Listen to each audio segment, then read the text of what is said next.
Legislators are expected to finally elect a president today after more than 2 years of deadlock since former President Michel Aoun stepped down in 2022. Commander of the Lebanese Armed Forces Joseph Aoun, who is no relation to the former president, is the frontrunner, but he will need a two-thirds majority of the 128 members of parliament. Under Lebanon's multi-confessional government system, the president must come from the Maronite Christian community. Lebanon has been battered by sustained financial crisis since the Beirut port explosion in August 2020 and had a severe war between Israel and Hezbollah last year. And we can go now to our correspondent Rawad Taha in Beirut. Good morning, Rawad.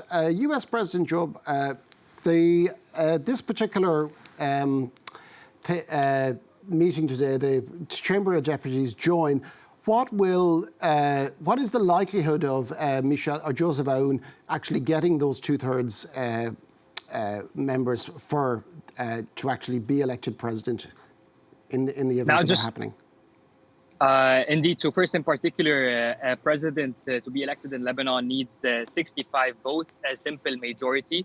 However, for the case of the army commander, given the fact that his election is actually a violation of the Constitution, since he is a top-ranking governmental or military official, he should have resigned at least a long period before this election. Thus, his constitution, in a simple majority, constitutes an illegal measure taken by the parliament. Thus, to actually safeguard his potential election, a two-thirds majority is needed for his election, which is the equivalent number of parliament members needed for any constitutional amendment. When it comes to his chances, we know for a fact that Lebanese army commander Joseph Aoun has significant international support for his election, coming from Lebanon's major allies of the United States, France, of course, and most notably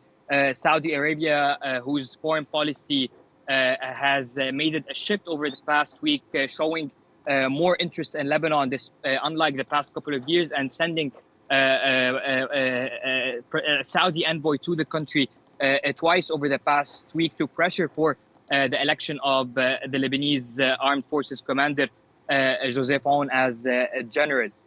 When it comes to the chances in particular, he has significant backing from the opposition members, independent parliament members, newly elected parliament members who joined the parliament in 2022.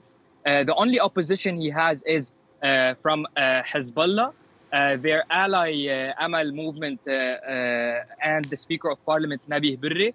So basically the Shia parliament members, as well as opposition from the Free Patriotic Movement and its leader, Gibran Bassil, who is affiliated with the former President Michel Aoun. So before any of those parties actually decides or joins this national consensus or unity moment around the army commander, it's still unlikely that he will be elected over the next few hours. Yet it seems that significant local and international pressure is being put, especially on the Speaker of Parliament and his party Amal movement, for them to be the last joiners to this national unity moment, supported by Arab and Western pressure. Now, whether the Speaker of Parliament and his party, or potentially as well Hezbollah, join this moment today is something that is up for question. We will be following on that over the next few hours from Parliament and from the Parliament Square in downtown Beirut shortly. And we've obviously, under Lebanon's multi-confessional system, the president, whoever it is, has to be a Maronite Christian. But you mentioned there that there is opposition to him from Hezbollah, but he's very much supported by outside groups, particularly France, the United States, also Saudi Arabia. How much is that going to factor in the vote? So, in fact, this is actually affecting the votes in particular. The last-minute attempt is being made by trying to secure some sort of an understanding with Hezbollah and Amal movement over the next phase.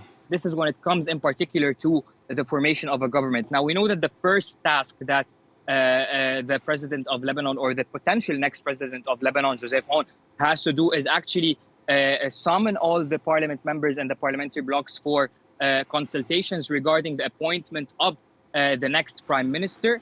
The candidate or the nominee with the highest number of parliament members who actually nominate him in front of the potential president of Lebanon, Joseph Aoun, is actually appointed as the designated governor or prime minister. So this is actually where the next phase is, and where potentially some sort of a deal could be made within the next few hours. So if President Aoun is elected today, potentially with some support of either Amal movement or Hezbollah, or both, in a last-minute consensus attempt, the next phase is definitely within the next few days. We're going to see consultations on the choice of the next prime minister. Absolutely no words or discussions between parliament members or in front of media or in the public regarding who the potential next prime minister is going to be, or whether there is some sort of a deal or understanding that has been already made behind the scenes for a partner, a Sunni partner for the Maronite president, for them to be working as a duo or a team in the next phase, when Lebanon is passing through a lot of crucial moments, in particular an economic crisis and the need to actually work on a resolution and implementation of the ceasefire agreement in southern Lebanon. Thank you very much for that, Rawad Taha.